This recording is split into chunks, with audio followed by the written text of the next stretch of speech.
All right, man. So what up? Good seeing you again, man. Good seeing you. Damn. Yeah, I'm kind of excited to do this. So let's get into it. So my name is Shing02 from the Feelgood Collective, and then with us, we have a special guest right here, Shing02. And this is your first time, right? OC performing. That's right. Yeah. First time. So the first time I actually got to see you was last time in LA. I think it was the Fonda with you had Farsighted. Right? Mm-hmm. Was it last year or maybe 2 years ago? Yeah, that was a year and a half ago. Yeah, and like what was dope was because like I would listen to your music before, mm-hmm. and then hearing you actually perform, I was like, damn, the energy is the same. You know what I mean? Like it was just a dope experience, and then seeing people like Farside, you know. Mm-hmm. So like just that old school rap, it was just something that was kind of like refreshing for myself mm-hmm. as like a hip hop guy, you know. Mm-hmm. So how did you have that connection with like Farside? Well, that day I think. Who came on? Was it Trey and Lip? But of course, I've been a huge fan. Farside, I listened to their tape over and over again when I was in high school. And just slowly, because they're from LA, obviously, and I grew up in the Bay Area. Yeah. And as I made friends in the music scene, and about 2008, I actually moved to Los Angeles. Mm-hmm.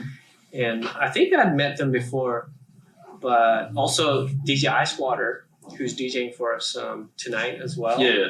He had even DJed for Farside in different, reunion tours, and sometimes for, I think Imani and Brown used to DJ for them. And so, just different permutations of that crew.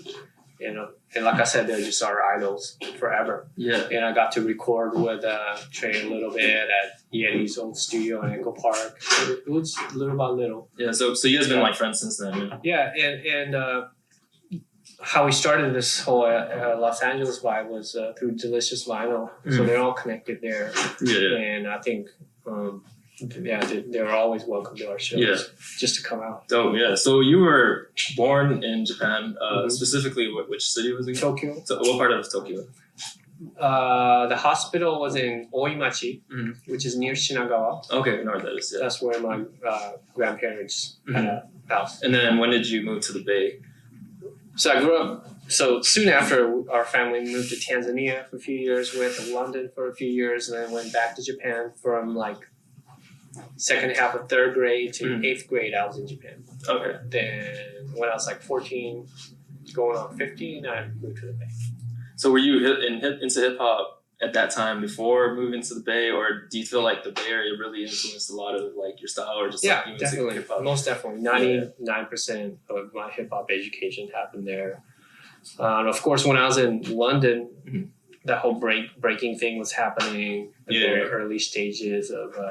Just everybody imitating Michael Jackson and watching like the early New York stuff. Yeah, we're subjected to that, but I was still so young. I never really thought about doing it. You know what I mean? Like I was an art kid growing up. I always drew for people. Yeah. So I remember even in England, I would be drawing characters. I'll be drawing like just mazes. Yeah. And passing them out, and I was really, really into art. So I never thought that I would get into music. To tell the truth. So while I went back to Japan from 3rd grade to 8th grade, anything related to music was pretty dormant.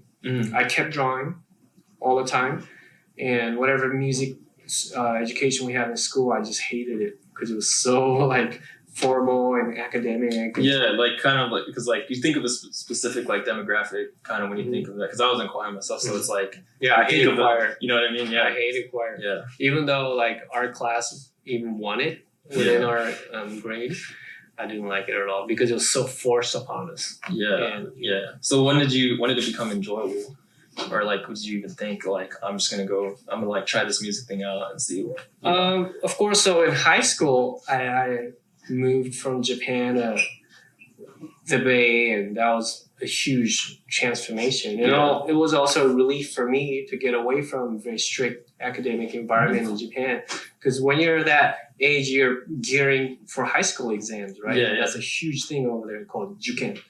And even though I did pretty well at school, I wasn't really looking forward to that. And then when I moved to the Bay, it was like I'm back in elementary school now. for real, right? Yeah. Because you don't have to wear no uniform and you're just hanging out in the parking lot, just having fun every day. So culturally, it was just completely different. Yeah. So fortunately, I started my freshman year when I moved. So first 2-3 years even, it was just me absorbing the culture, relearning English really, because I thought that my English was pretty good because I grew up in London, but my vocab had pretty much stopped at 3rd grade. Yeah. So I had a lot of catching up to do and also relearning everything California style. Yeah. Right. So hip hop was just like a part of the background that was there for me, just kind of relearning music and the whole, I don't know, whole cultural aspect of it. Yeah. And yeah. So something I was wondering is like, because the other day you posted about the story behind Lovesick Part 2 with like, you know, 9/11 happening. And it's crazy because like I had heard all the Lovesick 1 through 3 around like the time it was like 2007. I was only in middle school at that time, right? And I didn't even know it came out at that time until recently. And then the story behind it just made it a little more compelling. So can you like elaborate on like the thought process behind like the Lovesicks, just a series that you did? For sure. So now from what we were just talking about, from me being in high school, so talking about I moved to California when I was like 14, 15. So fast forward through my college days, that's when I really started hip hop. And then by the time I started writing Lovesick, that was the year 2000. So I'm already out of college. Yeah. And basically doing music full time. And that's when I met Nujavis through email at first. And he was just starting out his record store in Japan. And I mean, I've shared this story multiple times, but first meeting was just him giving me a beat tape in person. Yeah. And I was really very much influenced by the whole Bay Area style of hieroglyphics and fast rap and almost battle style rap. Yeah. Just trying to be really intricate and metaphoric and wordplay. Yeah. And, you know, this was the days of like the first wave of battles. You know what I mean? Like you had a lot of screwball jams and real cipher battles on the street. And while I was never really into personal battles, that's how I was heavily influenced by when I wrote. Right. So working with Nujavis was like almost taking a departure from that style of being really aggressive and trying to one up your competitors. It was a very competitive genre, right? Yeah. But then taking a break from all of that and kind of taking it back to days of just writing straight poetry and kind of writing to the music. Yeah. So that was really the spirit of how the first one was born. And of course, I was talking about, you know, music as a metaphor of basically writing a love letter to your passion. Yeah. Like, I really want to have a relationship with you kind of thing. You know what I'm saying? So there was a lot of like naiveness associated with it. Even I would listen back and, you know, my style wasn't really polished as much. You know, I've rapped it so many times now. Like everything was still very new. Yeah. So for sure. That's really how it was born. Yeah. And from then on, it's been like there was like an installment every 2 years, 3 years. Yeah. We kind of kept it going. But if it weren't for 9/11 and me deciding it to call it This Is Lovesick Part 2 because it sounds like a continuation, that whole concept of, okay, let's do a part 3. And after part 3, we took a long break and said, and I gave him an ultimatum, like, if you don't come up with like 3 more beats, I'm not going to do a part 4. I just don't want to do another one. And it just kind of turned into this whole idea of a trilogy, then a hexalogy. Yeah. For having it to go 6 parts. Dope. Yeah.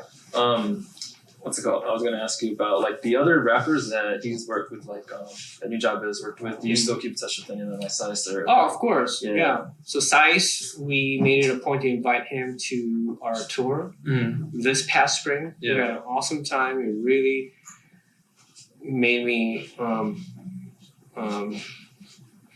just nostalgic and very moved when he started performing his songs. I already knew that we would get that vibe, but we also got last minute, really, we got our band to play his songs live.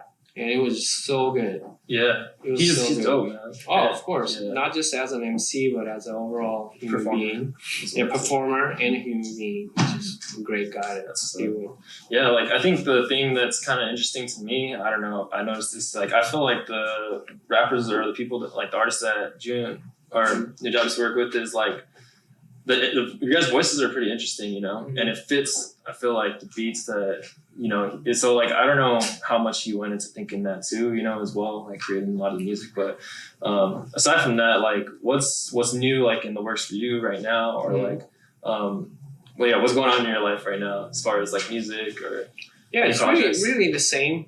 I've been the same for the last 25 years that I've recorded. Well, I would say officially about 23 that I've just been recording, but just working on solo projects, album size projects, and other than that, it's really just the day-to-day activity of doing something creative, whatever it is. So right now I'm in Honolulu. I'm in a bigger creative workspace called Lion Lane Studios, where people paint, photography, video. I myself do a lot of visual art things as well. I make resin figures. I make stickers. I love doing a lot of hands-on stuff besides just making music on a laptop. So I mean, I've been collabing with all sorts of people. So just staying busy, basically. Huh? Basically, that basically has been going on for it seems like you're always 20 plus years. So just like this interview right now, a lot of people do reference me from Lovesick and Nujabes, and I'm totally cool with that. But my motivation still remains in doing whatever it is that excites me that day. And maybe it's not a good way to look at your career like that, but that's just kind of been my style. And somehow it's worked out. Definitely, because like the thing is. Like I wanted to bring up that story just because like it was like, oh, you went in on that story, But also like from last time, like when we got to hang out, it was crazy because like I was like, this guy knows a little bit about like anything we bring up. He's like schooling us like on everything, you know what I mean? Like we were talking about like sports and like we were talking about food and we were talking about just like culture, like and I was like, damn, this dude, like I'm just taking on all this knowledge, And I feel like as an MC, is that something that you do on purpose to like get to know everything you do, just because then you can also use that within like your raps or, Yeah, it's definitely half and half. I mean, I have a curiosity for things, and we live in a digital age, obviously, where a 20-something-year-old and I myself, 40-something-year-old, we're on the same boat, called the digital age. And so how do you separate just this wealth of information to actual knowledge that you can share that I know because not just because I read it and memorized it on the internet, because I've actually tried it. Or I've met somebody who's in that field and I've had a real conversation with them, therefore I can pass this information on to you. You know what I mean? So there's definitely not just me, but a whole revival of people appreciating real skills or real experiences and not just tidbits of information. So that's what I strive for, really.